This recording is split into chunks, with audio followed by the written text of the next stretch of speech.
좋은 곳으로 주시기 원하시는 아버지 하나님, 하나님의 귀하신 은총은 무한한데 우리가 그 은혜를 받아 누리는 믿음의 그릇을 준비케 하옵소서. 하나님, 죄된 것에서 떠나 환골탈태하게 하시고 세상 염려에 떠나 환골탈태하시고 정말 사망을 뛰어넘는 부활의 산소망으로 우리의 믿음이 환골탈태되게 하시고 열등감과 비교의식에서 변화되어 참으로 자존감으로 환골탈태되게 하옵소서. 생을 살아가며 어쩔 수 없는 인생의 여러 가지 상처와 하나님의 때 묻은 우리의 마음을 변화시켜 주사 거룩한 영혼의 참 자유함으로 환골탈태하는 귀한 시간이 되게 하여 주시옵소서. 오늘도 주님의 귀한 전에 정성의 예물을 드리고 간절한 기도의 제목을 담은 성도들의 이 귀한 손길을 아름답게 기뻐하사 간절한 기도의 제목이 응답되고 소원이 성취되며 하나님 병 고치는 역사가 있게 하옵시며 하나님 날마다 기적이 일상처럼 일어나는 아름다운 생애가 되게 하여 주시옵소서. 오늘도 주님 역사하여 주시옵기를 원하고 부족한 종은 주님의 날개 그늘에 가려주시며 성령의 무한하신 역사가 일어나는 복된 저녁 되게 하옵소서. 예수님의 이름으로 축복하고 기도하옵나이다. 아멘. 할렐루야. 네, 우리 집안 잔치니까 여러분 허리지 좀 풀러놓고 의무감이나 부담감에서 좀 편안하게 좀 우리 집회를 하자 하는 마음으로 이번 주간은 연휴도 있었고 그래서 제가 여러분의 마음을 좀 편하게 해드리려고요. 근데 저는 결코 편하지가 않았습니다. 왜냐하면 앞에 너무나 귀하신 강사님들이 다녀가시니까 저도 상대적으로 위축이 되더라고요. 제가 그런 사람이 아닌데 말이죠. 열등감, 비교의식, 이게 사람을 부자연스럽게 만든다 하는 거예요. 오늘 새벽에는 열등감, 비교의식에서 자유함을 얻어 우리가 환골탈태되어져서 참으로 내가 얼마나 소중한 자인가라는 것을 깨닫자 하는 말씀으로 말씀을 전했습니다. 오늘은 죄책감, 영혼의 상처가 참 자유함으로 환골탈태 되어져야 하겠습니다. 할렐루야. 여러분께서 드려진 이 정성의 예물 제가요 일일이 기도 제목을 다 보고 있습니다. 참 눈물나게 하나님의 역사를 사모하는 여러분들의 기도 제목들이 당장 이루어지기를 주의 이름으로 축복합니다. 아니면 더 우리가 희망하는 것보다 더 좋게 응답되어지길 축원합니다. 때로는 우리의 욕심으로 잘못 구하는 것은 하나님이 거절하는 것도 은총인 줄 믿으시기 바랍니다. 따라서 하십시오. 하나님은 우리에게 언제나 좋은 것 주신다. 믿으시면 아멘. 여러분의 기도 제목들이 항상 선하고 아름답게 우리의 생각보다 뛰어넘는 놀라운 역사로 응답하여 주실 줄 믿습니다. 아멘. 아들이 아버지에게 말했습니다.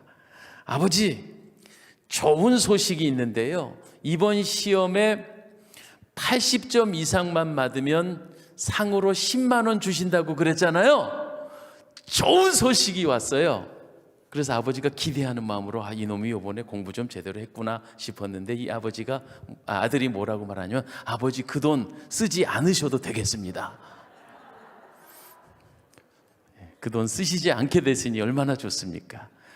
여러분, 아버지가 아들에게 원하는 건 그런 게 아니죠. 비록 10만 원 아니라 100만 원이 쓰여져도 아들이 잘 되길 바라고 또 그것이 아들에게 기쁨이 되어지길 바라는 게 아버지의 마음인 줄 믿으시기를 바랍니다. 누가 누구 사정 봐준다고 그래? 무한하신 하나님께서 우리에게 복 주시기를 원하시는데 문제는 우리가 복 받을 환경과 그릇을 만들어내야 그 복을 받는 거지. 80점은 받아야지. 빵점 받고 하나님 복 안 주셔도 돼요. 하나님 저한테 신경 쓰지 않으셔 좋으시겠네, 이래선 아니 된다, 이런 말입니다. 하나님 오늘도 우리에게 최고의 것을 주시길 원하시는 줄 믿으시기 바랍니다. 더불어서 우리가 그 복을 받을 그릇이 준비되어 있어야 해요. 깨끗한 그릇, 또 새지 않는 그릇. 하나님 오늘 우리들에게 무엇보다도 우리의 쓴뿌리를, 상처를 받으시고 강건한 마음으로 되바꿔 주시는 하나님, 환골탈태를 원하시는 하나님을 찬양합니다. 그러나 우리는 때로는 그렇지 못하여 마치 밑 빠진 독에 물 붓기 가는 경우가 있단 말이에요. 하나님은 복을, 은혜를 베풀어 주시는데 그때뿐이에요. 잠깐 뒤돌았으면 줄줄줄 다 새 밑 빠진 독. 그것은 뭐냐면, 만약에 하나님의 복을, 기쁨을, 감동을, 은혜를 우리가 마음으로 받는다 치고, 이게 무형의 단어이지만 이 마음의 그릇이 구멍이 나 있으면요, 은혜를 잠시 받는 것 같긴 하나 뒤돌아서면 줄줄줄 새어버린다고, 이런 말이죠. 그래서 건강한 마음, 건강한 정신이 은혜 받는 일에 필수적이더라, 이런 말입니다.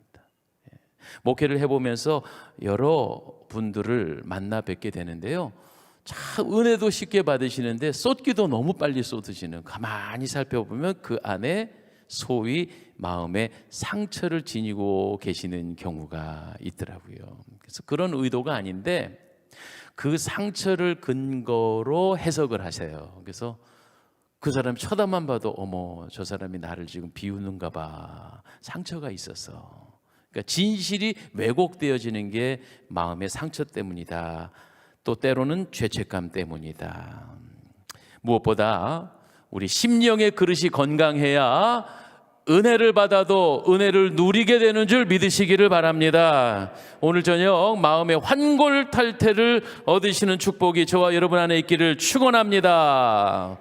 제가 오늘 본문의 말씀을 어차피 중간에 한 번 더 읽긴 할 건데 참고 본문을 조금 바꿨어요. 사무엘상 18장. 자, 주보에 나와 있는 본문은 중간에도 한번 살펴볼 건데, 사무엘상 18장 6절로 16절까지의 말씀입니다. 네, 사울 그리고 다윗 이야기예요. 사무엘상 18장 6절로 16절까지 한번 봅니다. 무리가 돌아올 때, 곧 다윗이 블레셋 사람을 죽이고 돌아올 때에 여인들이 이스라엘 모든 성읍에서 나와서 노래하며 춤추며 소고와 경쇠를 가지고 왕 사울을 환영하는데, 7절 시작.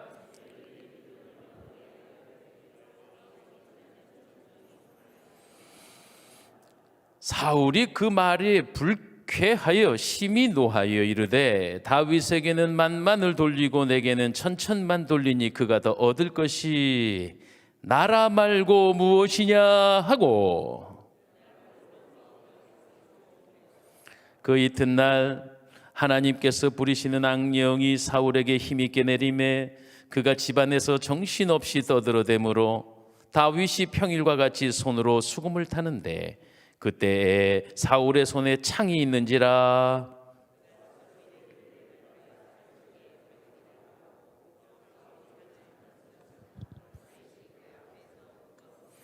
여호와께서 사울을 떠나 다윗과 함께 계심으로 사울이 그를 두려워한지라.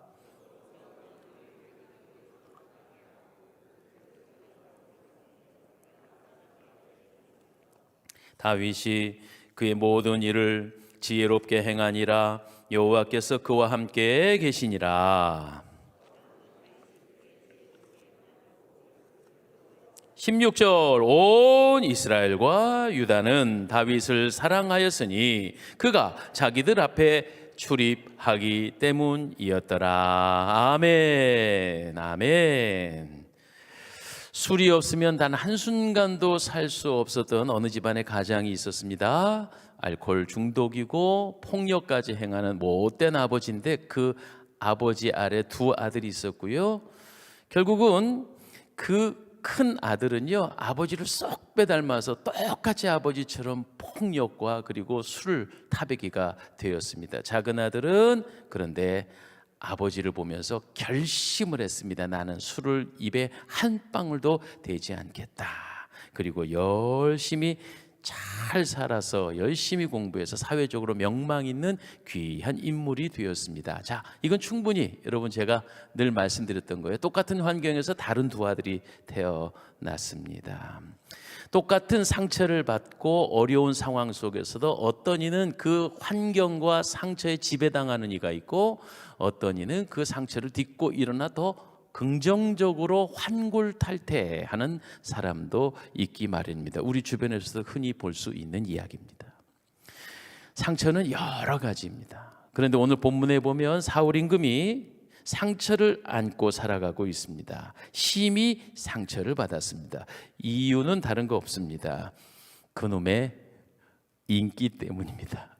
그놈의 인기. 자, 블레셋과의 전쟁에서 승리를 하고 임금과 그의 부하들이 금이 환영합니다.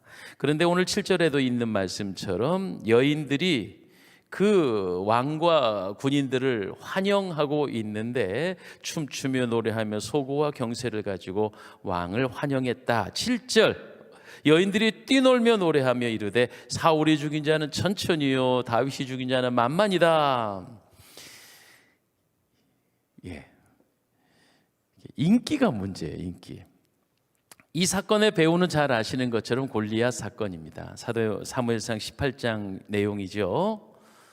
강대국 블레셋이 이스라엘과 싸움을 하게 됩니다. 그런데 문제는 뭐냐면 블레셋 군사를 이끄는 6규빗 한 뼘이라 그랬는데 3m 50이 넘는 키예요. 이해가 안 될 정도의 엄청난 거인이지요. 그 장수 하나만 앞에 서면 이스라엘의 군사들이 벌벌벌벌 떨면서 사죽을 못 쓰는데 이스라엘 백성들은 블레셋 때문에 골리앗 때문에 무수한 상처와 어려움을 겪고 있었을 때입니다. 그러니까 당시에 이스라엘 임금이었던 사울의 고민은 이만저만이 아닙니다. 저 골리앗 장수만 해결할 수 있으면 그래서 상을 거는 거예요. 저 골리앗과 싸워 이길 수 있는 장수는 내 딸을 주겠다. 그때 17밖에 되지 않았던 소년 다윗이 나가서 당당히 물맷돌 한 개 백발백중 하나 던져 적장수 골리앗을 물리치게 됐습니다.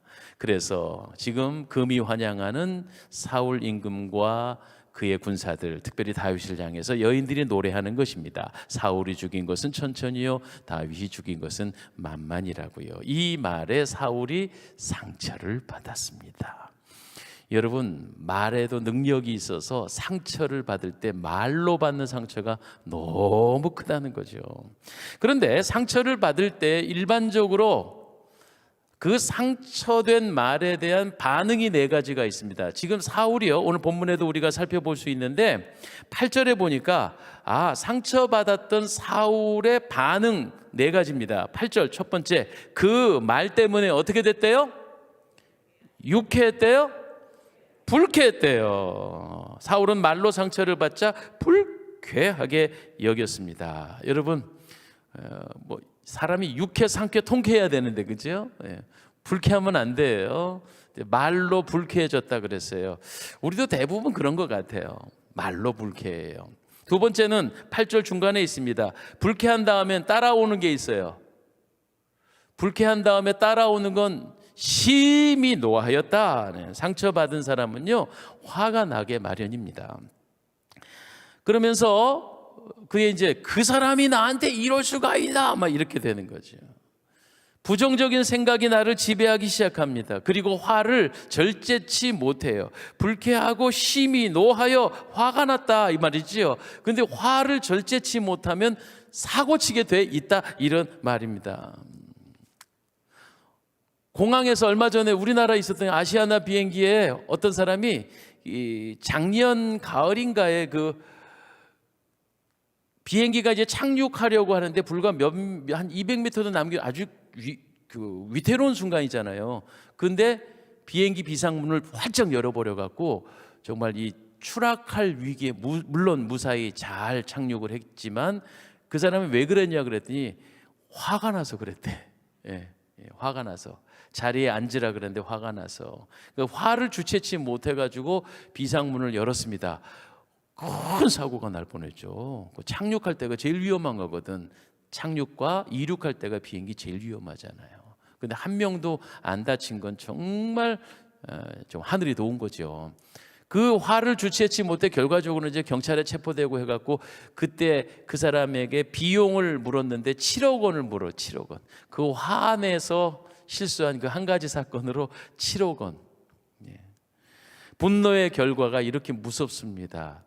여러분 잘 아시는 2차 대전의 독일의 히틀러 같은 경우도요, 성격이 얼마나 날카롭고 화를 잘 내느냐 하면 참모들이 한번 화를 내면 다 쥐구멍에 숨기 바쁠 정도로 그렇게 히틀러가 날카로운 화를 주체하지 못하는 사람으로 알려져 있습니다.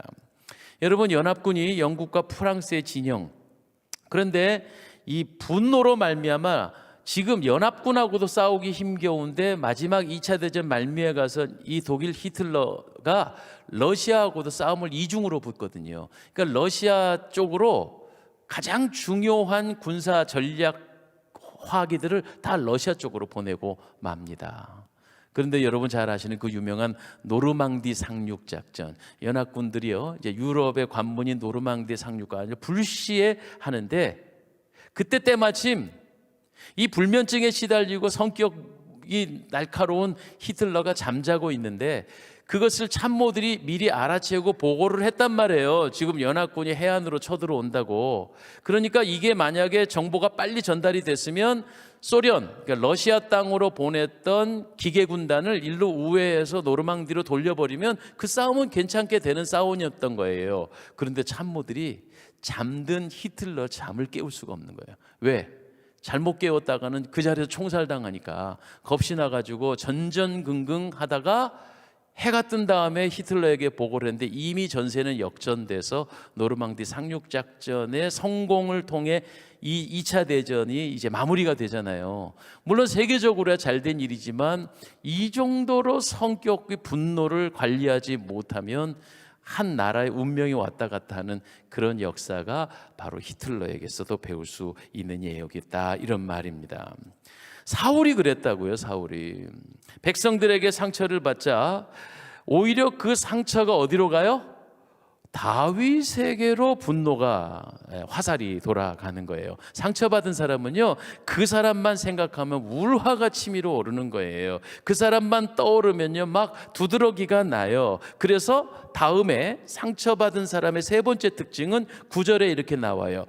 9절 볼게요. 그날 후로 사울이 다윗을 어떻게 했대요? 주목하였더라. 다시 한번 어떻게 해요? 주목하였더라. 여기서 주목했다는 건 그냥 찬찬히 보고 있다는 게 아닙니다. 그건 어떻게든 흠을 잡아 피해를 주거나 복수하려고 눈을 떼지 않았던 상황, 우리나라 말로 보면은 두고 보았다, 이런 거야. 너 두고 봐. 지금은 내가 여건이 만만치 않아서 그냥 두지만 넌 반드시 내가 응징할 거야. 누가 저한테 하던 말인데 뭔가 좀 섭섭했대. 그랬더니 응징할 거야 말해서 항상 두려워하고 있습니다. 제가 고양이가 쥐를 잡아먹으려고 노리고 있는 상태, 이것을 바로 주목했다, 이게요. 그 분노의 대상인 그가 웃는 낯을 보여도 저게 날 놀리네, 이런 거예요. 친절을 베풀면은 이게 여기 혹을 독을 탔나, 이런 생각이 드는 거예요. 이게 주목한 상태입니다. 그러니까 오늘 본문에 나오는 것처럼 상처를 입게 되면 불쾌해지지요, 노하여지지요, 그리고 주목하게 됩니다. 복수심이 불타오르게 돼요. 사울이 그랬다고요. 이 마음을 관리하지 못하니까. 그래서 결론은 어떻게 됩니까? 10절에 보니까 이런 말씀이 있어요. 그 이튿날 하나님께서 부리시는 악령이 사울에게 힘있게 내리니라, 이렇게 말했습니다. 여러분, 에베소 4장 26절에 분을 내어도 죄를 짓지 말며 해가 지도록 분을 품지 말고 마귀에게 틈을 주지 말지니라. 바꿔 말하면 내가 해가 지도록 분을 품고 또 분을 아는 채로 잠을 자면 어떻게 된대요? 마귀가 틈을 타게 된다니까요. 여러분, 마귀는 뱀의 특성이에요. 마귀가 뱀이잖아요. 그러니까 뱀의 특성하고 똑같습니다. 그 왜 그 예전에 담을 요즘은 콘크리트 담 말고 돌멩이 같은 걸로 돌담을 만들어 놓으면 그런 돌담은 구석구석에 틈이 많거든요. 그 틈을 타면 반드시 뱀이 들어 있습니다. 여러분 그런 거 모르세요? 예. 그래서 저기 그 제주도에 현무암으로 만든 돌담이 제법 있잖아요. 근데 돌담에서 놀면 반드시 뱀을 발견해요. 이유가 뭔가요? 틈이 있기 때문에 들어가는 거예요. 그리고 그 틈은 어두워요. 그 틈은 서늘해요. 사람이요 분을 품고 상처를 입으면요 서늘해지는 거예요. 서늘하고 어둡고 틈타는 걸 제일로 좋아하는 게 뱀이에요. 마귀가 틈탄단 말이에요. 상처를 해소하지 못하는 사람에게는요 원수마귀 뱀이 임하게 됩니다. 그리고 나서는 그 일로 꼬리에 꼬리를 무는 불행한 일들이 만들어지는 것이죠. 모든 원인을 이건 누구 때문이야? 무슨 탓? 남의 탓 하게 된다는 말씀이에요. 사울이 죽인 자는 천천히요 다윗이 죽인 자는 만만히로다 하는 말로 상처를 입은 사울은 그 받은 상처를 어떻게든 삭혀내지 못하고 다윗에게 넘기는 거예요. 이게 뭐 한다 그래요? 전가시킨다 그래요. 전가시킨다. 사실은 인류의 죄는요 떠넘기는 데에서 있었던 거예요. 무슨 얘기예요? 에덴 동산에서 아담과 하와가 선악과를 먹었어요. 부끄러워 숨었어요. 하나님께서 아담과 너 왜 선악과를 먹었니? 물었을 때 아이고 하나님 제가 어리석어서 하나님께서 명령하신 이 선악과를 제가 그만 먹어서 부끄러움을 알게 됐습니다. 용서해 주세요. 이랬으면 아마 끝났을 거예요. 하나님은 죄 짓는 우리의 연약함을 아세요. 근데 문제는 그 자리에서 죄 짓는 것이 문제가 아니라 그 죄를 원망하며 떠넘기게 됐어요. 어떻게 되지요? 언제는 살 중에 살이요 뼈 중에 뼈라고 했던 자신의 아내 하와에게 당신이 준 여자가 이렇게 되는 거예요. 아니 언제는 내 몸에 뼈 살이라고 했던 그 여인이 갑자기 그 여자가 이래 돼버렸어요. 당신이 준 여자 때문에 내가 먹었다고. 그러면 하와는 그런 얘기 듣고 가만히 있나? 또 떠넘기는 거야. 누가? 당신이 만든 뱀이 나보고 속였다고. 결국은 뭐예요? 당신이 만든 여자, 당신이 만든 뱀. 그러면 하나님 당신 때문에 그랬다는 얘기잖아요. 이게 말이나 돼요? 잘못은 자기가 저질러 놓고 책임을 누구한테 떠넘기는 거예요. 죄의 출발은 전가에 있다 이런 거예요. 다윗만 없으면 내가 행복할 텐데, 다윗만 죽여버리면 내가 행복할 텐데, 그때부터 다윗을 죽이려고 주목하였다 하는 거예요. 엿보고 있었다. 이것이 바로 마귀의 작전이고 마귀의 속성입니다. 우리가 잠시 잠깐 섭섭할 수도 있고 잠시 잠깐 상처를 입을 수도 있는데 그 상처를 거룩하게 해소시키지 못하면 마귀의 종노릇 하게 되고, 그 마귀는 파괴하고 찢어버리고 그리고 폭력하는 것이니까 이런 쓴 결론이 나게 됐다. 그리고 이것이 계속 돌고 돌아요. 결국 내한테 돌아오게 돼 있다니까. 어느 집안의 가장이 출근을 했다가 사장님한테 지독하게 억울하게 혼이 났어. 집에 들어오니까 막 짜증이 잔뜩한데 그거를 막 아내한테 냅다 이유도 없이 풀어냈네. 그러니까 이 아내는 또 어디다가 그 짜증이나 화난 걸 풀 데가 없으니까 또 집에 애들한테 풀었네. 그럼 애들은 또 엄마가 화를 내니까 화풀이 할 데가 없잖아. 그러니까 멀쩡한 강아지 그냥 걷어찼네. 집안에 있는 강아지가 깨개갱 하고 지는 또 어디 화 풀 데가 없잖아. 그러니까 그냥 그 집안의 사장님 구두를 막 물어뜯었네. 그 집안의 가장 구두를 이게 돌고 도는 거야. 폭력과 그리고 상처와 파괴가 돌고 도더라. 마음의 상처가 이렇게 무서운 것입니다. 상처는 마치 독 화살과 같아서 내한테 이렇게 탁 박히잖아요. 그런데 그것을 빼내는 것까지는 좋은데 그것 가지고 남을 반드시 찌르게 돼 있다는 것이죠. 그래서 아주 못된 시집살이한 며느리가요 시어머니 돼갖고 또 며느리를 괴롭힌다는 그런 얘기도 있고, 군대 생활을 해보면 군대에서요 아주 상관한테 시달린 나는 나중에 계급이 올라가면 절대로 안 그럴 거야 하는 것 같은데 또 내가 높아지면 당한 그대로 하게 돼 있다는, 이게 인간의 아픔이고 죄된 속성이다, 이렇게 말할 수 있어요. 사울이 그랬다는 얘기예요. 말로 상처를 입었는데 그 상처를 적절하게 해결하지 못하니까 그것이 죄가 장성하여 이제 엉뚱한 곳에 책임을 전가하고 있습니다. 그런데 그렇다고 그래서 세상 사람 모두 다 사울 같은 건 아니잖아요. 네. 오히려 잘 살펴보면 여기 지금 본문의 또 다른 주인공인 다윗을 잘 살펴보면 다윗이라고 그래서 금수저가 있었던 건 아니에요. 오히려 다윗을 보면요, 엄청난 상처를 받고 또 받았어요. 다윗이 원래 왜 상처를 받기 시작했는가 한번 살펴볼게요. 사무엘 선지자로부터 내가 원해서 그런 것도 아닌데 갑자기 너 앞으로 이스라엘의 왕이 될 거다 하고 기름 부음을 받게 되네. 그 기름 부음 받은 걸로부터 시작해서 이제 그때부터 오만 상처와 핍박을 받게 됩니다.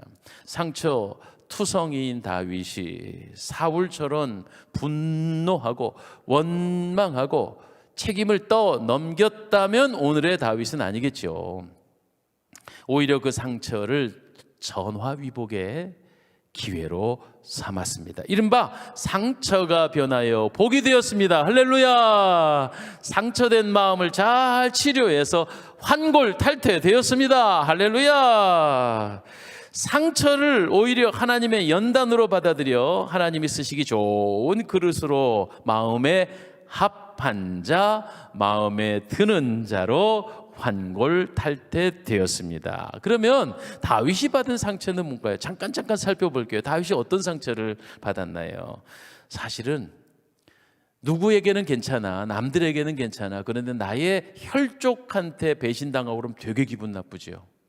아니요, 사무엘이 기름 부으러 아버지 이세 집에 찾아갔을 때 이 아버지 집의 아들이 몇 명이었어요? 총 8이었어요. 8. 그러니까 사무엘 선지자가 기름 부음을 받아 왔다. 그러니까 이게 어떤 장면으로 저는 떠오르냐면은 그 신데렐라의 유리구두 신는 그런 것 같은 느낌이 들어. 뭐 팥쥐, 콩쥐 팥쥐 같은 느낌이 든다고요. 그런데 지금 아들들 8 중에서 7이 쪼르륵 나와 있습니다. 근데 막내인 다윗은요, 집안의 허드렛 일을 위해서 지금 들에 나가 있다 이 말입니다. 왜요? 이런 법이 어디 있어요? 그런데 하나님께서 사무엘 선지자를 통해 외모를 취하지 아니고 중심을 보신 다음 이 아들, 첫째 아들도 둘째도 아니고 셋째도 아니고 7째까지 다 해도 하나님이 응답을 안 하시니까 사무엘 선지자도 갸우뚱 하는 거예요. 아들이 더 있습니까? 그랬더니 그 말째가 하나 있는데 지금 들에 가서 집안일 보고 있습니다. 여기서 말째라고 표현되는 이 막둥이라는 말은요, 그 하찮은 놈입니다, 이런 뜻이거든요. 그게 그냥 우리말로 왜 막둥이 사랑, 가장 귀한 사랑, 이게 아니고 그 하찮은 놈입니다, 이런 뜻이에요. 아니 왜 그랬을까? 그러니까 아버지로부터 자식을 이렇게 차별해도 되는 겁니까? 그러니까 아버지의 상처가 있었을 거예요. 일반적인 사람 같으면, 사울 같으면 이런 입장이 됐을 때, 아니 저래도 야 그래 난 삐뚤어질 테다 이럴 것 같아. 나를 함부로 생각하니까 나도 그러면 함부로 살을 내, 이렇게 생각할 수 있다 이 말입니다. 제가 그냥 고3 때 그냥 우리 담임 선생님 수학 선생님이신데, 우리는 베이비붐 시대니까 한 반에 80명이었다. 그러면 꼭 어려운 수학 문제를 딱 칠판에 적어놓고 오늘이 12일이니까 1번 나와, 11번 나와, 21번 나와, 31번 나와, 71번까지 쪼르륵 나와. 그럼 제가 이제 71번이거든. 나가가지고 칠판 앞에 이러고 있었어. 멍청이 서 있었어. 그랬더니 우리 수학 선생님이신 담임 선생님이셨거든, 그분이. 그런데 빠따를 이제 못 맞춘 애들 빠따를 탁 치면서 제가 얼마나 그때만 내갖고 그냥 얼굴을 이래서 좀 인상이 좀 좋지 않았겠지요. 그리고 그때 당시 우리는 교복 자유라였어요. 교복 자유라. 그러니까 교복을 입다가 사복이 됐단 말이에요. 근데 교복 입을 때가 차라리 나았지. 1년 360일 같은 거 입으니까. 근데 고3 때 우리 집이 쫄딱 망해갖고 집 뭐 옷도 아무것도 없는데. 그래갖고 제가 고등학교 때 제 그 사복의 유일한 사복은 뭐냐면 여름 성경 학교. 그 교회에서 좀 반팔 티 그거 여름 성경 그거 입고 댕겼다니까. 아이, 그래서 제가 그때 당시 지금 생각해 보면요, 빵꾸 안 난 양말 신어보는 게 소원이었어요. 빵꾸 안 난 양말. 그리고 속옷 좀 제때 빨려 있었으면 좋겠다, 그 생각이 좀 들었어요. 그래갖고 제가 결혼할 즈음, 총각 때 결혼할 즈음에는 진짜 빨래 잘하는 여자만 있으면 누구나 결혼하겠다, 이 생각이 들었어요. 이유가 뭐냐면 어머님이 안 계시니까 제가 빨아서 입고 빨아서 챙기려니까 그게 너무 귀찮은 거예요. 어쨌든 그 옛날 얘기. 아무튼 그런데 수학 문제를 못 맞추고 이렇게 서 있으니까 빠따를 탁탁 때리면서 이 무슨 현상범 같이 생겨갖고 딱 이러셨단 말이에요, 그 수학 선생님이. 와, 근데 그게 마음에 딱 꽂히는 거예요. 그래서 좋아, 내가 한번 시대를 한번 들썩이는 내가 한번 범죄자가 되리라. 와, 이런 생각이 드는데 무서운 상처가 되더라고요, 그게. 여러분, 그래서 진짜 좋은 선생님 만나야 되고, 정말 우리가 농담으로라도 남의 생김새나 남의 환경이나 상황들을 이렇게 비웃거나 비난하면 절대 안 되겠다, 제 그런 생각. 그 자화상이 바뀌어지기까지 정말 예수님을 인격적으로 경험해서 그게 바뀌어졌어요. 이제 황골탈 때 된 거죠. 근데 그때까지는 마음에 분노가 있어갖고 누구 하나만 걸려봐 오늘, 이런 생각이 있었어요.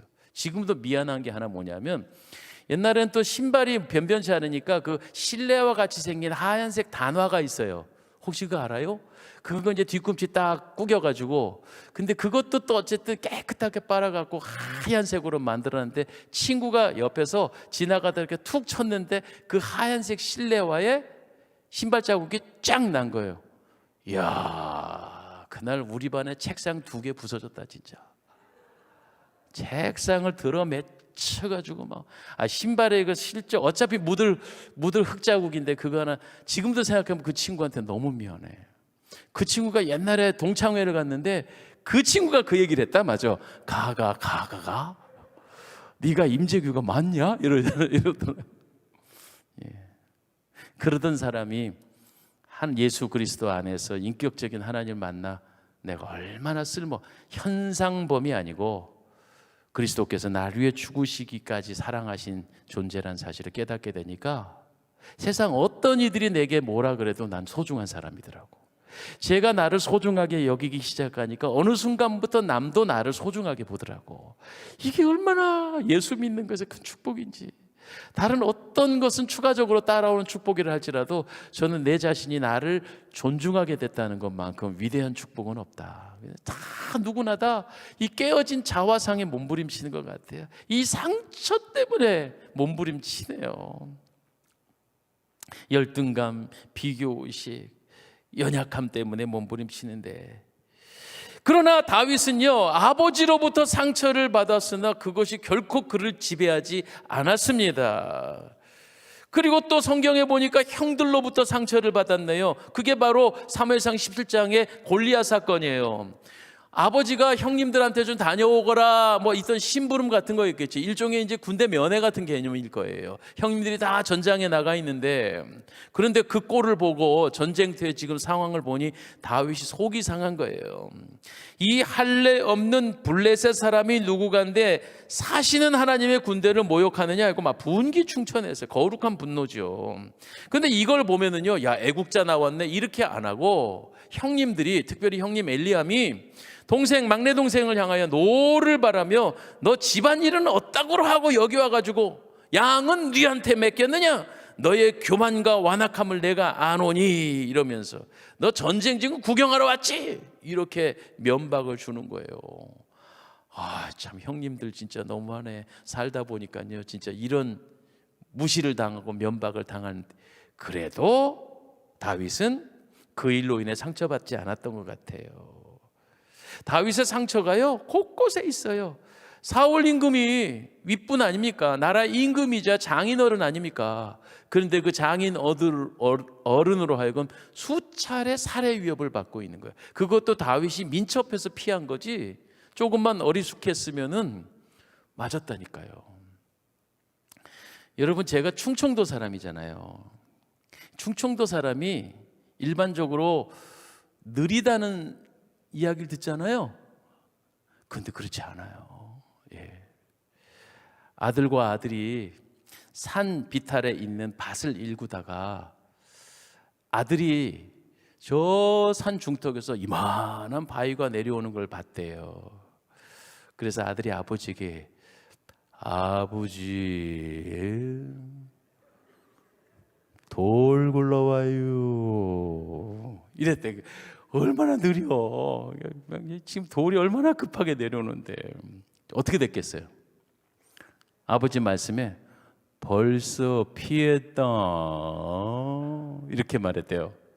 사실 저는 충청도, 제가 이 익산이 좋은 게 뭐냐면 저희 할머니로부터 아버님으로부터 쓰는 이 충청도 말이 여기 그대로 쓰여져요. 신기해요. 그래갖고 난 전라도에서는 전라도 말 쓸 줄 알았는데 그랬어요 저랬어요. 그래.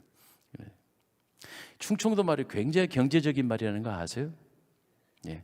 서울 말로 어떤 분이 이제 죽었잖아. 그러면 서울 말은 아무개 씨가 돌아가셨습니다 이렇게 말하잖아. 근데 충청도는 뭐라고 하냐면 가슈. 예. 얼마나 경제적이냐고. 가슈.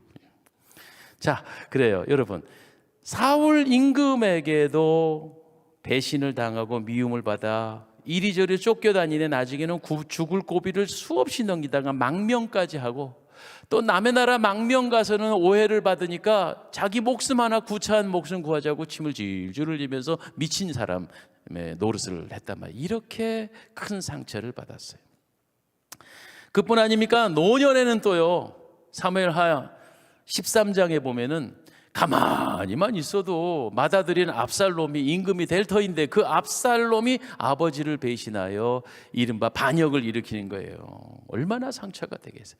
아니, 세상에 장인도 그럴 수 있고 형제도 아버지도 그럴 수 있지만 내 새끼가 나한테 칼을 겨누는 그 상처가 얼마나 고통스럽겠느냐 하는 말입니다. 더불어서 이제 그 아들에게 쫓겨가고 피난길을 가고 있는데 사무엘하 16장에 보면 시므이라는 사람이, 그 어차피 백성 아닙니까? 임금이고 백성인데 그 백성이 다윗을 향해, 피난 가는 다윗을 향해 막 저주를 퍼붓는 거예요. 그래도 아직 다윗에게는 참모들이 있고 군사들이 있는 상황이야. 그러니까 그것을 옆에서 듣고 있던 장수 하나가 내가 저 노인네를 죽이겠습니다 그랬더니 놔둬라. 하나님이 그렇게 저를 쓰시는 것이다 라고 말해요.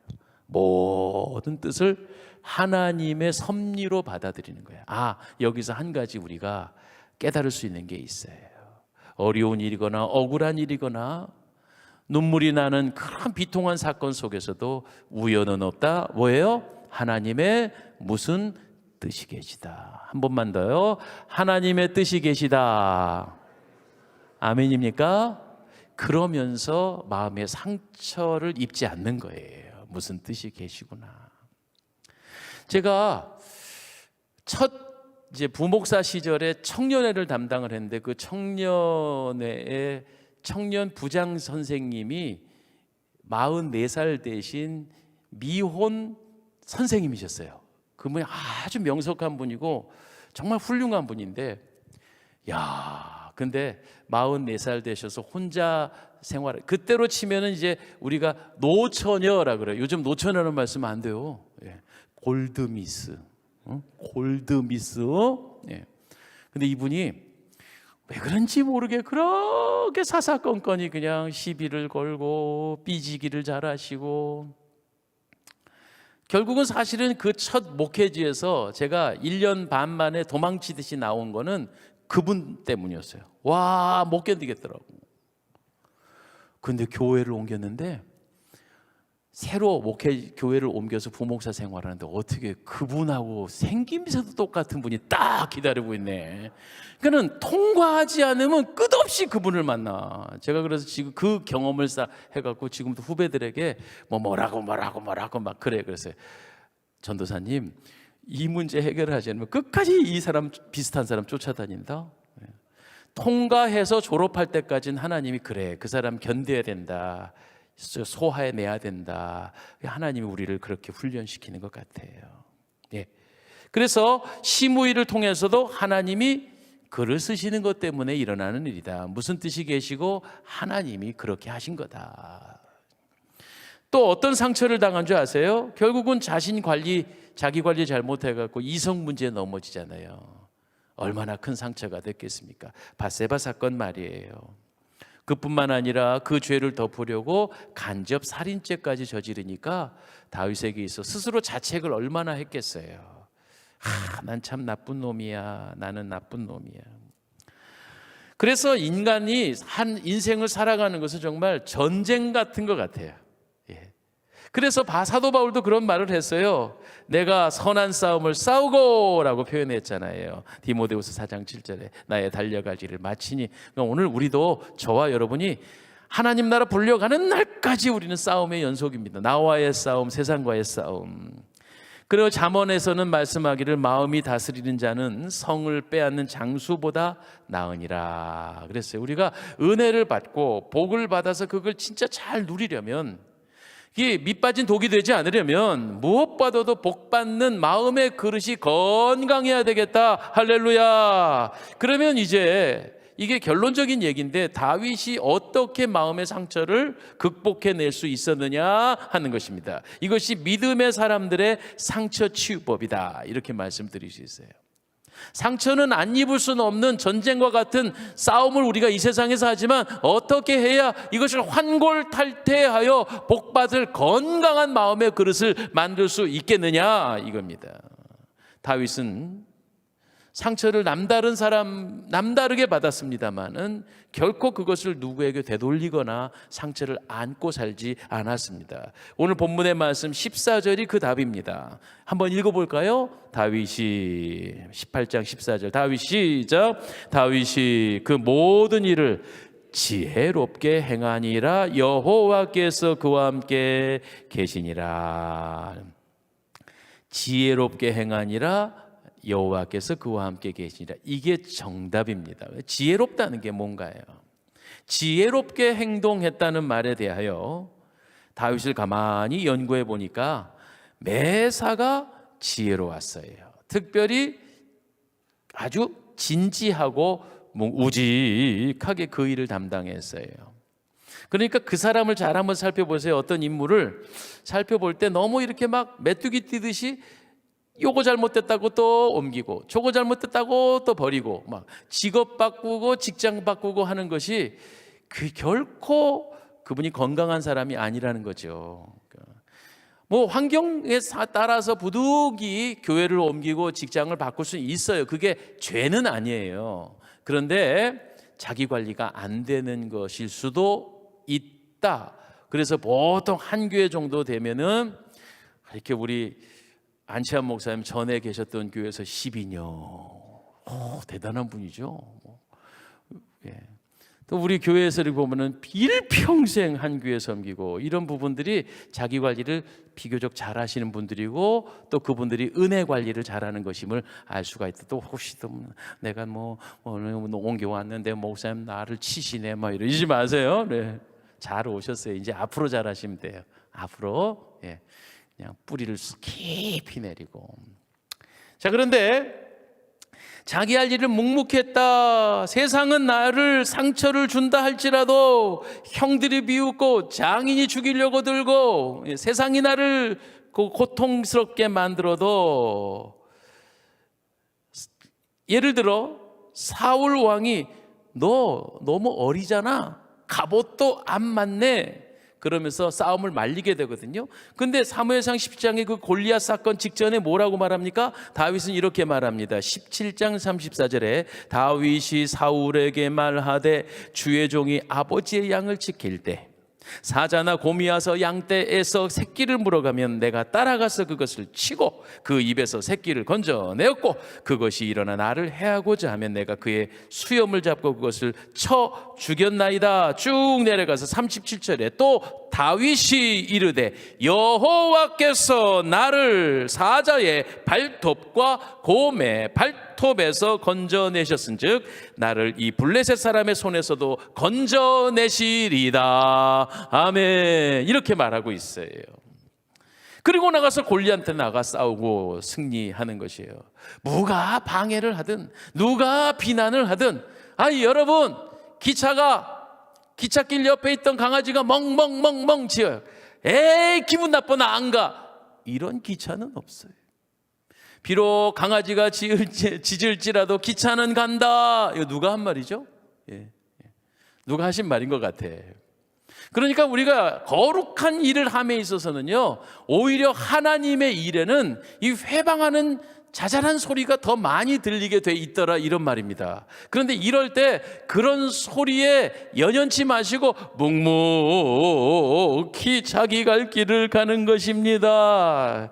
이게 다윗이 시험에 들지 않고 자기 마음 관리한 첫 번째 비결이다라는 것을 알 수가 있어요. 묵묵히가 아니고 묵묵히. 우리가 이 귀한 사역을 감당함에 있어서 이번 주에는 제가 약간 이제 여러분 좀 편안하게 쉬어가는 시간이다라고 말씀을 드려, 제가 여러분 우리가 가족 같으니까. 근데 사실은 이 귀한 사역을 하면서 염려하는 분, 진심으로 염려해 주는 분도 있는데, 어떤 분들은 어떻게 꼬투리를 잡을까 하고 그냥 기운을 쪽쪽 빼는 말을 하는 분들이 제법 있다니까. 사람이 하는 게 아니에요. 마귀가 회방하는 거예요. 근데 그런 거 일일이 귀를 기울이다면은 마음이 평강이 깨지면서 집중할 수가 없게 된단 말이에요. 그러니까 그런 말들이란 다 접어두고, 주여, 내가 갈 길 갑니다. 묵묵히. 그렇게 자기 일에 성실하게 감당을 하면 상처받을 일도 없고 또 원망할 일도 없어지더라, 이런 말입니다. 아하, 그렇구나. 나의 마음의 관리를 은혜 받는 이 마음의 그릇을 건강하게 유지하는 첫 번째 비결은 내 할 일 옳다고 여겼다면 묵묵히 하는 거예요.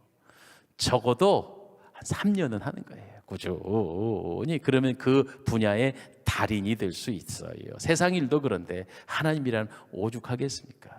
더불어서 우리의 이 몸부림이 세상을 살리자는 거 아닙니까? 이 꺼져가는 대한민국 교회를 일깨워보자는 거 아닙니까? 이 영혼의 응급센터가 누군가 해야 된다면 우리가 하는 것이 옳지 않습니까? 그래서 우리 성도님들의 가족이니까 오히려 못 느끼지만요, 외부에서, 심지어는 지금 이렇게 인터넷으로 이 말씀을 사모하여 원근각처에서 말씀을 보는 분들이요, 얼마나 또 그에 상응하는 격려의 말을 해주는지 제가 요즘 정말 애들 말로 기분이 째져요. 상처받을 말을 요만한 걸 하나 들었는데 위로받을 말은 이따시 이만한 일들이 있는 거예요. 너무 행복한 거예요. 제가 아주 좀 욕심나는 꿈을 하나 말씀해 볼까요? 제가 지금으로부터 14년 전에 새롭게 하소서에 옹기장이 선교단 리더로서 나가갖고 제가 1시간짜리 새롭게 하소서, 그 새롭게 하소서, 제가 요즘 나오는 사람보다 14년 전 선배라니까요. 그때는 뭐 유튜브 이런 게 없어갖고 자료가 안 남아있지만요, 그때는 왜 고은아 씨, 그 다음에 그 탤런트였던 임동진 목사님, 그분이 앵커였어요. 내가 그 사진 한번 보여드릴게. 제가 요즘 아주 욕심이 하나, 꿈이 나는 게 뭐냐면, 제가 지금 옹기장이 가지고 또 나가기는 이제 현역이 아닌데 의미가 없는 거고, 우리 사랑의 동산교회 이 영혼의 응급센터 사역을 통해 아름다운 족적을 남기고 열매를 남긴 다음에 CBS에서 연락이 와가지고, 목사님 꼭 좀 출연해 주세요. 그럼 제가 3번쯤 거절할 생각이에요. 너무 바빠서, 이게 제가 이런 거 유명하게 하는 건 그 하나님 뜻이 아니셔서 막 이렇게 해갖고, 그리고 나서 나가서 정말 하나님 역사하심을 제가 한번 간증하는 그런 기회가, 제 작은 아주 거룩한 세속적이지만 거룩한 욕심이 돼 있어요. 그런 날이 올 겁니다. 그래서 아까 윤시현 목사님은, 목사님 지금이라도 가실 수 있는데요, 제가 저 PD한테 말해드릴까요? 이러더라고요. 그래서 지금은 열매가 아직 이제 시작인데 그 너무 부끄럽고요, 한 3년쯤 묵묵히. 할렐루야. 이거 들으시면서 우리 목사가 3년을 할 생각이 갑다 또 그러시는 것 같은데, 한 2달 하다가 말 줄 알았더니 3년을 한댄다. 그래서 하나님이 이끌어 가신 대로 갑시다. 그죠? 우리 사람이 마음대로 정하지 말고. 자, 두 번째, 여기 또 우리가 다시 말씀을 살펴보니까 다윗이 그 다음에 어떻게 했대요? 지혜롭게 행한 다음에 어떻게 했어요? 여호와께서, 따라서 합시다. 여호와께서 함께 하시니라. 그래요, 하나님이 함께 계실 것을 믿었습니다. 한마디로 말해서 아무리 억울하고 아무리 속상하고 마음이 상하는 일이 있어도 이 하나님이 나와 함께 계신다. 언제 어디서나 하나님이 나와 함께 계시는 것이, 그것이 가장 위대한 축복인 줄 믿습니다. 그게 임마누엘의 축복 아닙니까? 임마누엘의 축복하면 나머지는 다 따라온다니까. 여러분, 여러분의 소원과 기도 제목과 여러 가지 문제들이요, 임마누엘만 되면 다 따라오는 거예요. 여러분, 만약에 이건 그냥 만약의 얘기인데 무슨 램프의 요정이 주인님 무슨 소원을 들어드릴까요 하고 퐁 하고 나타났다고 치고, 그러면 램프의 요정한테 소원을 한 가지만 말하라 그러면 뭐 하겠어요? 어떻게 말하겠어요? 그냥 고기를 실컷 먹었으면 좋겠어요, 이런 거 할 거예요? 아니요. 당신의 능력을 나한테 달라 이러지 나는. 그게 진짜 한 가지 소원이지. 그런 것처럼 여러분, 믿음이 다른 게 없어요. 짜잘한 거 얘기하는 것보다 하나님, 늘 하나님 내 편 돼주세요. 아멘. 그러면 다 해결되는 건데 우리의 기도가 때로는 너무 짜잘해. 그죠? 하나님이 우리와 함께 계십니다. 할렐루야. 그러니까 다윗이 지혜롭게 행동했다는 거예요. 아무리 지금 상황이 어렵고 힘들어 정적들이 나를 죽이려고 해도 하나님은 내 편이셨다는 거예요. 골리앗을 싸울 때도 너는 창과 방패한 단창을 가졌으나 나는 만군의 여호와 하나님이 내 편이시니라. 그것 때문에 골리앗을 싸워 이기는 거지 뭘 다윗이 대단한 능력이 있었겠어요. 그것을 모르고 덤비는 골리앗이 불쌍하지. 누구 편이냐가 중요한 거잖아요. 우리 집에서 윷놀이를 하면 애들하고 같이 윷놀이를 하잖아요, 명절 때. 그러면 꼭 우리 애들은 내 편 되려고 그런다. 엄마 편 안 되고. 왜 그런 줄 아세요? 내가 말을 더 잘 놓으니까. 말 놓는 걸 제가 더 훨씬 더 지혜롭게 하니까. 그런데다가 저도 괜찮아. 왜냐하면 내가 돈 내는 걸 뻔히 아니까.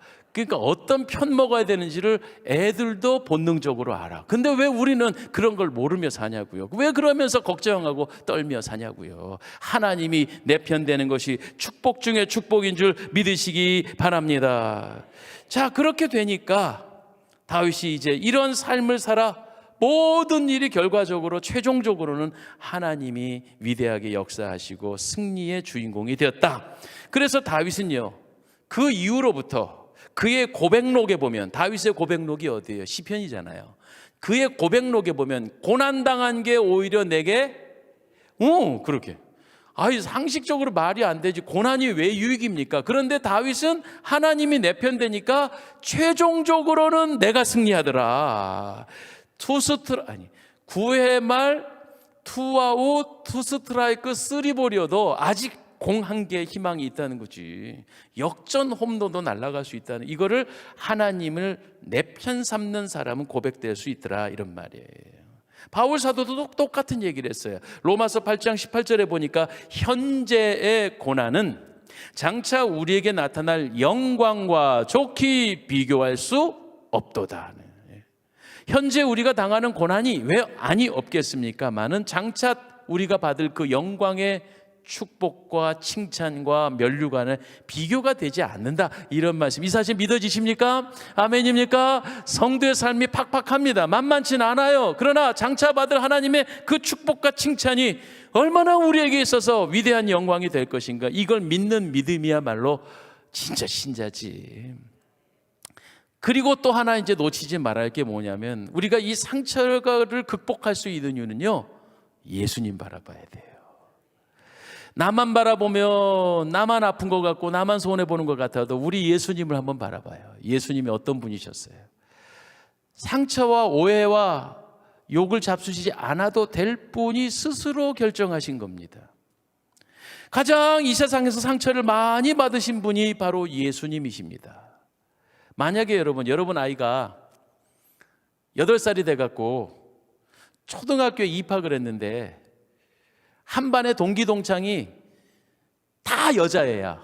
그럼 얼마나 황당하겠어. 무슨 말인지 아세요? 예수님이 태어난 그 당시에 3년 이하로 사내 아이가 없었다니까. 헤롯이 그냥 싹 다 죽여버려갖고, 그래서 요즘 초등학교 입학을 했다면 만약에 이 초등학교 없었어요. 또 성경 어디에 있냐고 찾지만, 예수님이 초등학교 1학년 딱 갔더니 한 반에 애들이 여자친구밖에 없어. 그게 기쁨이요, 슬픔이요. 큰 충격이었을 거예요. 이것을 조성기 씨라는 작가가 쓴 야훼의 밤이라고 하는 소설에 이렇게 거론을 하고 있는데, 예수님의 탄생이 인류에게 큰 눈물이 되었더라. 그런 얘기로 시작하는 소설 시작이 탁 떠올라요. 그것도 아픔이잖아요. 더불어서 예수님은요, 수많은 머리 둘 곳도 없어 누일 곳도 없다. 내일은 이곳, 오늘은 이곳, 내일은 저곳 하며 피해 다니고 쫓겨 다니셨습니다. 그런 중에서도 환자들을 고치시고 수많은 인파에 시달려 식사를 편하게 하실 틈도 없었다고 되어 있습니다. 일평생 사역하며 바리새인들과 사두개인들의 공격을 받으며 면박을 받았습니다. 마지막 십자가에 죽는 그 순간까지도 누군가 와서 퇴 하고 침을 뱉었단 말이에요. 태어날 때부터 십자가에 운명하실 때까지 상처투성이었습니다. 그러나 우리 예수님은 승리하셨습니다. 그리고 그 사망 권세를 이기시고 부활하셔서 지금 하늘에서 하늘 보좌 위에 우편에 승천하사 우리를 바라보시며 우리도 예수님처럼 살아가라고, 우리 예수님께서 상처 입은 우리를 향해서, 왜 예수님이 우리가 겪는 상처를 우리보다는 10,000배, 10,000,000배 더 많이 먼저 겪으셨기에 우리의 아픔과 상처를 누구보다도 잘 아시는 예수님께서, 얘들아 그 상처 붙잡고 있지 말고 환골탈퇴하거라, 치어업, 파이팅, 힘내거라, 내가 너를 위해 중보한다. 오늘 예수님 우리를 바라보시면서 우리의 아픔과 상처를 누구보다 잘 아시니까 오늘도 저 하늘나라 하나님 보좌에서 우리를 응원하고 계시단 말이에요. 재규야, 속상하지? 근데 내가 널 응원해. 나를 봐. 내가 얼마나 수모를 겪고 아픔을 겪었어. 그래도 결국 이기잖아. 아무개 장로님, 권사님, 집사님, 속상해도 잘 이기세요. 우리 예수님 우리를 응원하고 계시잖아요. 이것만 생각해도요, 그냥 묵은 체중이 툭, 속이 편안해지는. 그래서 우리는 불가피하게 상처를 입지만, 제가 그래서 시 하나 읽고 마칠까요? 프랑스 시인의 랭보는 이렇게 말했습니다. 상처 없는 영혼이 어디 있으랴. 상처 없는 영혼이 어디 있으랴. 이럴 때는요, 딱 반주자가 그냥 백뮤직을 멋있게 끌어주면 제가 시를 멋지게 낭독을 할게요. 한번 보세요. 예, 큐. 상처 없는 영혼이 어디 있으랴. 그렇다. 누구나 상처를 받는다. 그러나 그 상처가 우박 맞은 나뭇잎처럼 송송 구멍이 뚫린 채 덩그러니 누워 있으면 더욱 깊은 상처로 명암을 내밀게 되리라. 그러나 그 영혼의 상처 한 올 한 올 꿰매고 다듬고 마름질하여 거울처럼 맑은 영혼으로 만들어야 하리라. 그 상처마다 영광이 있고 그 상처마다 아름다움으로 꽃이 우리라. 반기룡이라는 시인이 프랑스 시인 랭보의 시를 받아서 연이어 쓴 시인데 참 마음에 다가옵니다. 마지막으로 이런 이야기를 하나 해드릴까요? 한 소녀는 깊은 산간 마을에 5 형제 중에 막내로 태어났습니다. 이 아이가 태어난 지 9개월 만에 어머니가 돌아가셨습니다. 아버지는 목사였으나 목회에 너무 몰입하느라고 아이들을 제대로 키울 수가 없어 아이들이 뿔뿔이 흩어져 양육 무슨 타가소 이런 데 남의 손에 맡겨 자라났습니다. 아이가 5살이 됐을 때 이 목사님은요, 새롭게 결혼을 했대요. 그런데 이 새어머니가 얼마나 못된 분이었는지, 자식들에게 얼마나 차갑게 대하고 못되게 됐는지 어린 소녀는 사랑의 결핍 속에서 성장했고 정서상으로 심각한 타격을 받았답니다. 그 어린 시절에 이 아이의 성격은 심히 우울했고 폐쇄적이었다고 그래요. 그런데 한 가지 정말 다행스러운 것은 늘 성경을 읽고 성경을 묵상하는 일만큼은 거르지 않았다고 그럽니다. 소녀는 장성해서 한 가지 결심을 하게 됩니다. 어린 시절 나처럼 이렇게 우울하게 외롭게 불우하게 보내는 어린이들이 있어서는 절대 안 된다.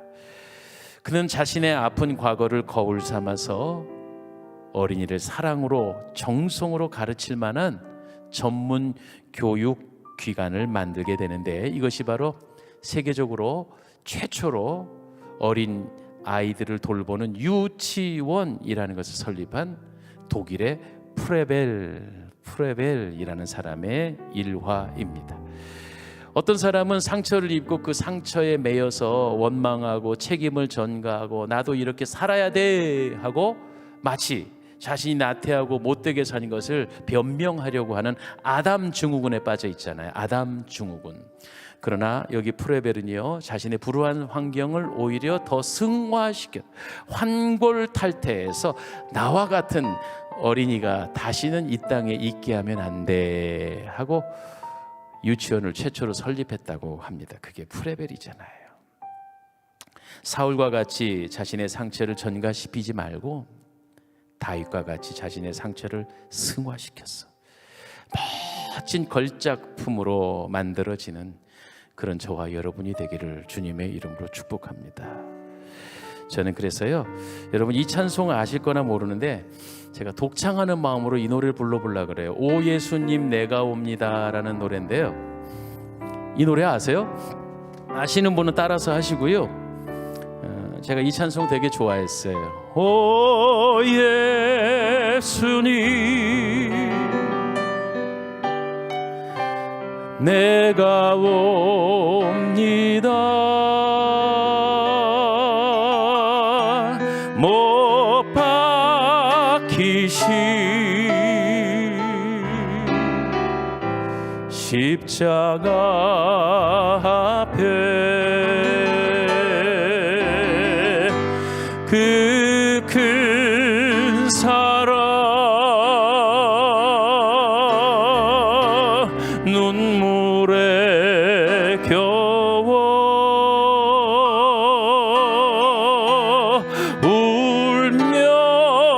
울며 돌아옵니다.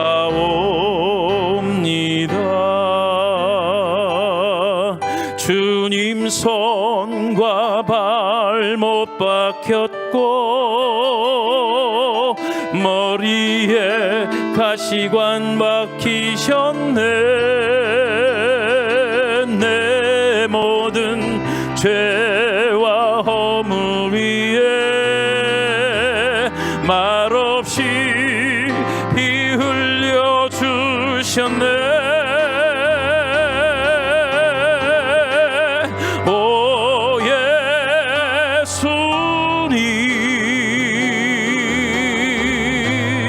나의 손 잡고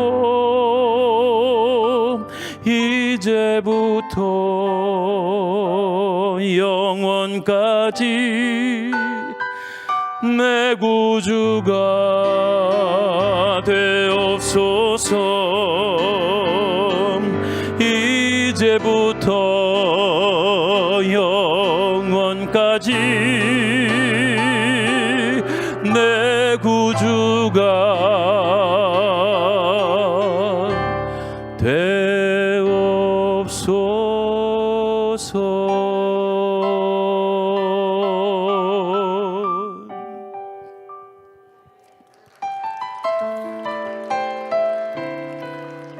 용현향이라는 말 들어보셨죠? 고래가 상처를 입으면 그 상처에 진물이 나고 덮개가 앉는데요.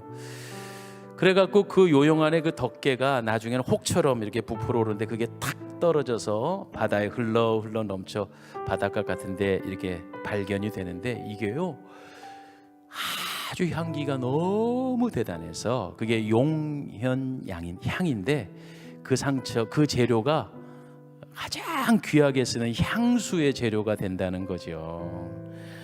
그래서 말이죠, 그 상처가 단순히 나쁜 건 아니구나, 상처가 변화해 오히려 위대한 향수의 재료가 되는 것처럼요, 우리의 상처를 잘 우리가 하나님 안에서 잘 소화하면 그게 시대를 변화시키는 아름다운 향기가 되어줄 수 있다. 그래서 영어로 스카가 상처잖아요. 근데 그것이 잘 관리가 되면 스타가 되는 거예요. 빅스카, 더 큰 상처는 더 큰 별의 빅스타가 되는 거예요. 그래서 오늘 우리가 이 세상을 살아가면서 의도치 않은 상처와 아픔 가운데, 그러나 하나님의 섭리 안에서 우리가 당하는 이거 마음에 담지 말고, 마귀에 속지 말고, 마귀의 종노릇 되지 말고, 주님 우리를 변화시켜 다윗과 같이 하나님의 마음에 합한 종으로 환골탈태하옵소서. 마음이 상한 자를 고치시는 하나님, 오늘 이 시간 내가 이 마음의 상처들이 오늘 이 밤에 다 회복되어지고 치료되어져서 건강한 육신으로 그 마음의 그릇에 은혜를 담뿍 담아서 다윗과 같이 쓰임받게 하옵소서. 찬양하겠습니다. 마음이 상한 자를 고치시는 주님, 하늘 아버지 날 우리 찬양팀하고요, 우리 목사님 나오셔서 도와주세요. 자유케 하소서. 새 일을 행하사 부흥케 하소서. 성령으로 2절, 성령으로 채우사 주보게 하소서. 주의 임재 속에 은혜 알게 하소서. 주 뜻대로 살아가리 세상 끝날까지 나를 빚으시고 새날 열어주소서. 의에 줄이고 목이 마르니 성령의 기름 부소서. 의에 줄이고 목이 마르니 내 잔을 채고. 다시 한번요. 의에 줄이고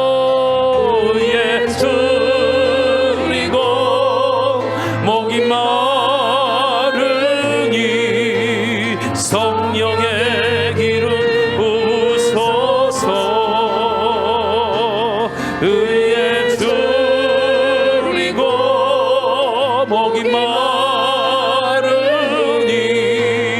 내 잔을 채고 주소서. 이 시간에 머리를 숙여 지금 내 마음을 상하게 한 것, 내 안에 아픔, 슬픔, 그게 원인이 무엇인가 보다도 내가 그 아픔 때문에 지금 어떤 영적인 상태에 있는가, 사울처럼 분노하고 누군가를 주목하여 미워하고 복수심에 불타고 있지는 않았는지, 마귀에 조롱당하는 우리가 되어 있고 있지는 않았는지 우리 자신을 겸손히 정직하게 돌아보시기 바랍니다. 하나님 앞에 겸손히, 그리고 주님, 내 마음이 상했습니다. 이 시간 나의 마음을 고치시는 주님께서 주여 성령의 기름을 부으셔서 치료하시고 우리를 회복시켜 주시어 미움이 사라지고 원망이 사라지고 슬픔이 사라져서 하나님 주님의 마음과 평화를 회복하게 하여 주옵소서 하고 주여 3번 외치고 동성으로 기도합니다. 주여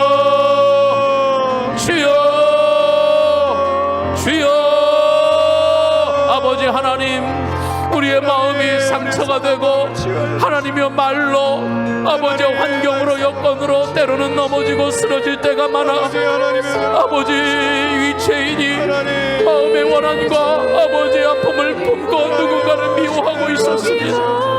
아버지 이 시간 성령으로 부어 은총을 내려주시고 하나님의 귀하신 은혜로 저희를 치료하여 주옵소서.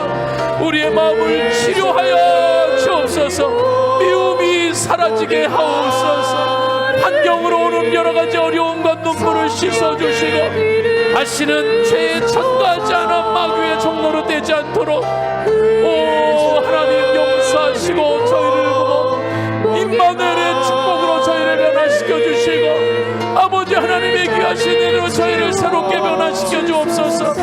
아버지 성령의 기름을 부어 우리의 상처를 치료하시옵소서. 우리의 아픔을 치료하여 주옵소서. 아버지 내 속에 또아리 들고 있는 어둠의 세력을 물리쳐 주옵소서. 원수 마귀를 내어 쫓아 주옵소서. 하나님은 언제나 선하시고 결국은 하나님 나를 선하게 인도하실 하나님이신 것을 믿습니다. 주여 역사여 주옵소서. 의의 주 그리고 복이 많으니 성령의 길을 부소서. 주여 의의 주 그리고 복이 많으니 내 잔을 채워 주소서. 하나님, 어떤 사람의 말에 힘이 불쾌했고 분노했었습니다. 나는 힘이 없어서 어떻게 원수를 갚을지 모르나 잠 못 이룬 시간이 있었습니다. 마음으로 그 사람을 수십 번 죽이고 살리고 했습니다. 하나님, 이 죄인이 하나님의 마음을 알지 못하며 주님의 계획을 헤아리지 못하고 그냥 상처 안에서 그냥 분노 안에서 살았던 지난 시간을 회개합니다. 하나님, 다윗처럼 지혜롭게 살아갈 수 있도록 성령의 기름을 부어 주시옵소서. 하나님, 아무리 세상의 사람들이 비난을 해도 묵묵히 성실하게 주의 거룩한 일을 감당하며 결국은 하나님이 우리와 함께 계실 것을 믿습니다. 하나님은 나의 편이신 줄 믿습니다. 고난 당한 것이 내게 유익이라. 이로 인하여 내가 주의 율례를 배우게 되었느니라. 하나님은 언제나 나의 편, 하나님은 한 번도 나를 실망시킨 적 없으셨고 언제나 하나님 나의 귀하신 은혜를 약속을 지키셨던 주님을 고백드립니다. 주여, 그래서 더 이상 이제 마음의 쓴뿌리로 세상을 대하려 하지 않으렵니다. 주여, 우리 안에 용서의 마음을, 사랑의 마음을 덮어주시고 정말 신실하신 하나님을 바라보는, 그리고 하나님께서 언제나 선하셨고 좋은 것 주시는 분이신 것을 우리가 고백하고 기대하며 소망하며 살아갈 수 있도록 인도하여 주옵소서. 하나님, 한 번도 나를 실망시키지 않으셨습니다. 하나님 한 번도 나를 실망시킨 적 없으시고 주님, 언제나 공평과 은혜로 나를 지키셨네. 지나온 모든 세월을 돌아봐도 지나온 모든 세월들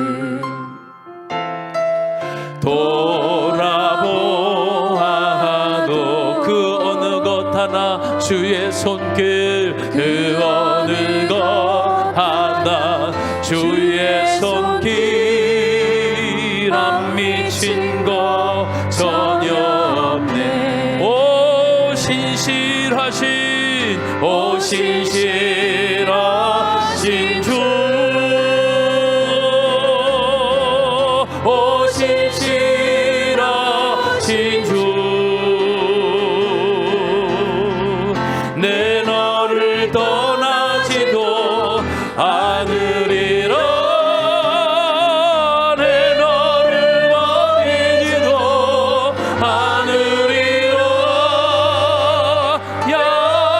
약속하셨던 주님,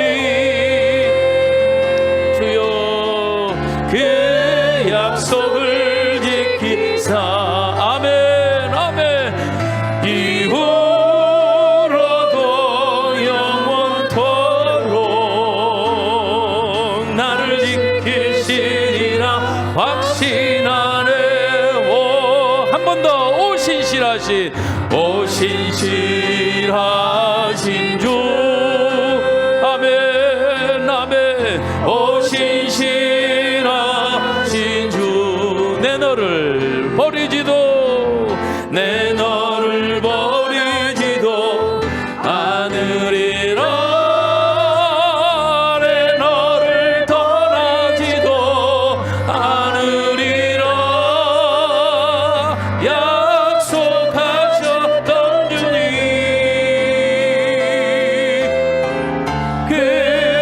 약속을 지키사